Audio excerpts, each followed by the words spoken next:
ಜಗತ್ತನ್ನೇ ನಲುಗಿಸಿದ್ದ ಮಂಗಳೂರು ವಿಮಾನ ದುರಂತ ಘಟನೆಯ ಬಳಿಕ ಭಾರೀ ಚರ್ಚೆಗೆ ಗ್ರಾಸವಾಗಿ ಪ್ರಮುಖ ಬೇಡಿಕೆಯಾಗಿದ್ದ ಮಂಗಳೂರು ಅಂತಾರಾಷ್ಟ್ರೀಯ ವಿಮಾನ ನಿಲ್ದಾಣದ ರನ್ವೇ ವಿಸ್ತರಣೆ ಪ್ರಕ್ರಿಯೆ ಇನ್ನೂ ವೇಗ ದೊರಕಿಲ್ಲ. ಕಳೆದ ಹಲವು ವರ್ಷಗಳಿಂದ ಕುಂಟುತ್ತಾ ಸಾಗಿರುವ ಪ್ರಕ್ರಿಯೆಗೆ ಚುರುಕು ಮೂಡಿಸುವ ಉದ್ದೇಶದಿಂದ ದಕ್ಷಿಣ ಕನ್ನಡ ಜಿಲ್ಲಾಡಳಿತವು ನೇರ ಭೂ ಖರೀದಿ ಪ್ರಕ್ರಿಯೆ ಮೂಲಕ ಭೂ ಸ್ವಾಧೀನಕ್ಕೆ ಮುಂದಾಗುವ ಬಗ್ಗೆ ಒಲವನ್ನ ತೋರಿಸಿದೆ. ಮಂಗಳೂರಿನಲ್ಲಿ ವಿಮಾನ ದುರಂತ ಸಂಭವಿಸಿದ ಬಳಿಕ ರನ್ವೇ ವಿಸ್ತರಣೆಯ ಕೂಗು ಬಹುವಾಗಿ ಕೇಳಿ ಬಂದಿತ್ತು. ಜತೆಗೆ ರನ್ವೇ ವಿಸ್ತರಣೆಯಾಗದ ಕಾರಣದಿಂದ ದೊಡ್ಡ ಗಾತ್ರದ ವಿಮಾನಗಳು ಇಳಿಯಲು ಸಾಧ್ಯವಾಗುತ್ತಿಲ್ಲ ಎಂಬ ಕಾರಣಕ್ಕೆ ಸಾಕಷ್ಟು ಅಂತಾರಾಷ್ಟ್ರೀಯ ವಿಮಾನ ನಿಲ್ದಾಣ ಪಕ್ಕದ ರಾಜ್ಯದ ವಿಮಾನ ನಿಲ್ದಾಣಗಳಿಗೆ ವರ್ಗಾವಣೆಯಾಗುತ್ತಿದೆ ಎಂಬ ಆಕ್ಷೇಪವು ಕೇಳಿಬಂದಿತ್ತು.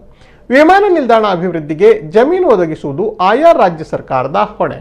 ಮಂಗಳೂರು ಅಂತಾರಾಷ್ಟ್ರೀಯ ವಿಮಾನ ನಿಲ್ದಾಣದ ರನ್ವೇಗೆ ವಿಸ್ತರಣೆಗೆ ಕೊಳಂಬೆ ಆದ್ಯಪಾಡಿ ಪ್ರದೇಶದಲ್ಲಿ ಜಮೀನು ಗುರುತಿಸಿ ಜಿಲ್ಲಾಡಳಿತ ರಾಜ್ಯ ಸರ್ಕಾರದ ಮೂಲಸೌಕರ್ಯ ಇಲಾಖೆಗೆ ಪ್ರಸ್ತಾವನೆಯನ್ನು ಸಲ್ಲಿಸಿ ಹಲವು ವರ್ಷಗಳೇ ಕಳೆದಿವೆ.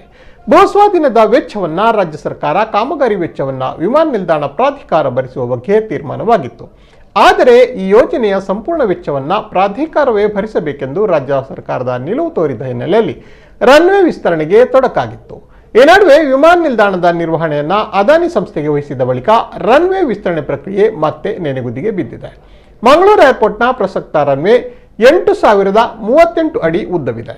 2013ರಲ್ಲಿ ಇದನ್ನ 11,600 ಅಡಿಗೆ ವಿಸ್ತರಿಸುವ ಯೋಜನೆಯನ್ನ ರೂಪಿಸಲಾಗಿತ್ತು.